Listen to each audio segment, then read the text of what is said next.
So today we'll be tackling the question, why did Jesus have to die on the cross for our sins to be forgiven?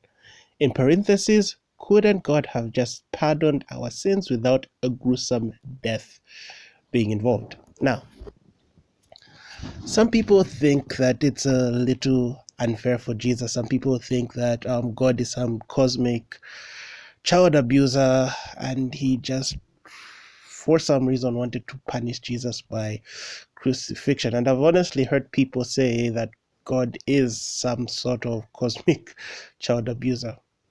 However, for us to understand why Jesus had to die in order for us to be forgiven, we need to understand the nature of one, forgiveness, and two, the nature of God.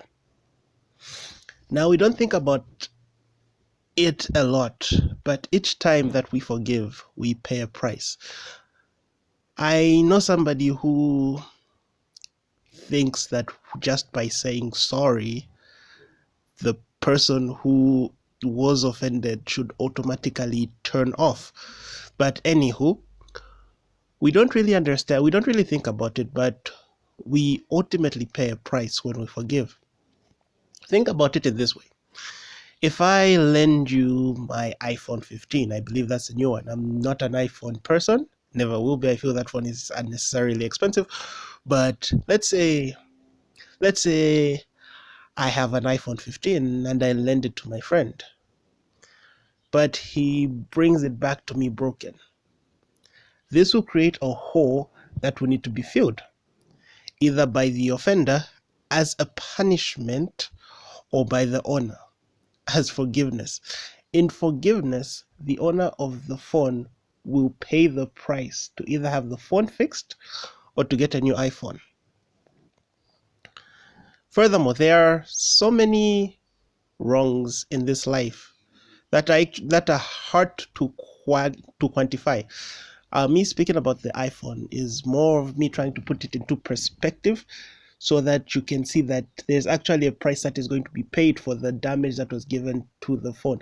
And I believe, I just don't remember who, but I believe that somebody gave that example when they were explaining what forgiveness is.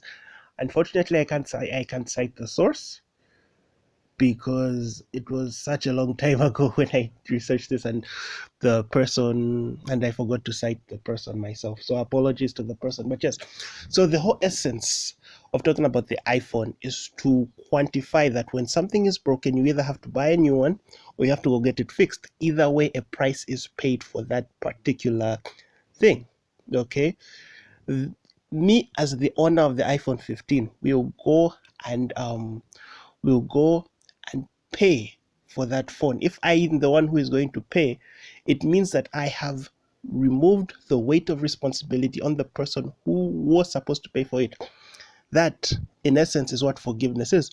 Whereas if that person pays, he is actually suffering the consequences of the action that he had done. That would be his punishment and his just punishment. As that. Now, we go from what we can quantify to what is more abstract. Okay, for instance, what is the cost of a broken promise? What is the cost of harsh words? What is the cost of being wronged? What's the cost of being lied to? What is the cost of being cheated on? Taking the iPhone example, there becomes a hole that needs to be paid when those emotional, intangible things get destroyed. There's a vacuum, there's a hurdle that comes about between you and the person that offended you. Okay? And so because there is that hurdle, that vacuum, something needs to be paid for the relationship to be fixed. And so here we have a hole or a vacuum that is not financial, but it's relational.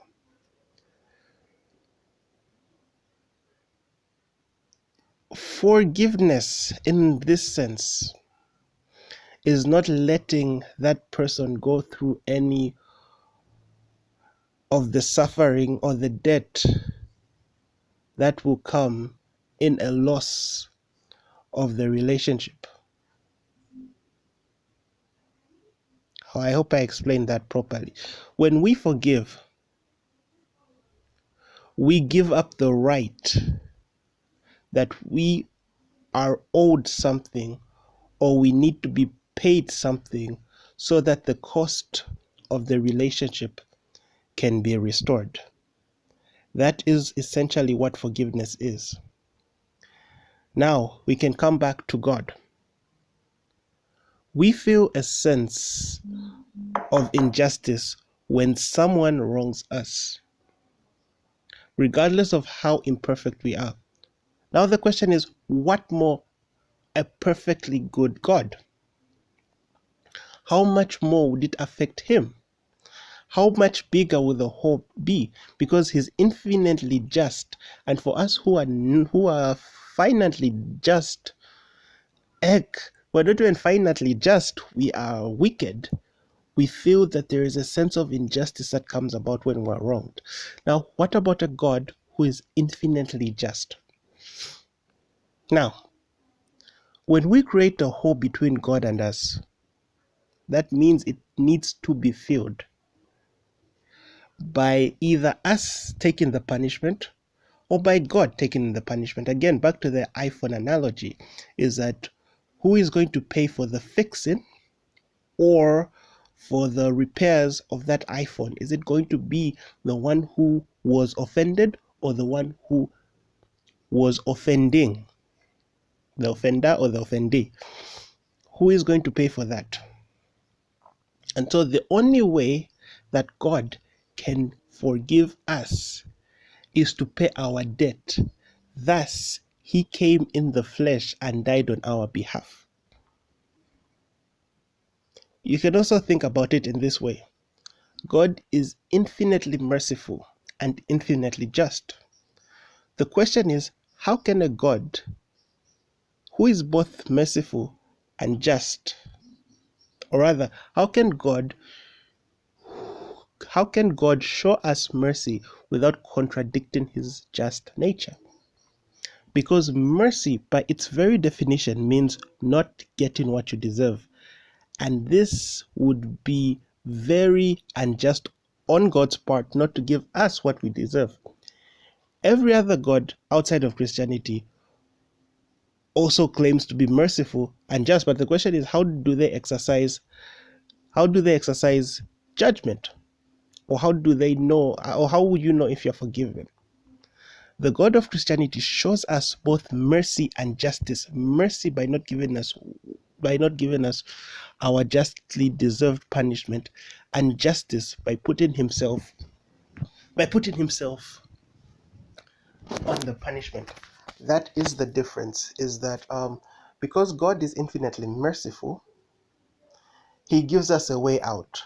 But then the vacuum will be created where he would need to punish. And because he would need to punish, he sends himself to be punished.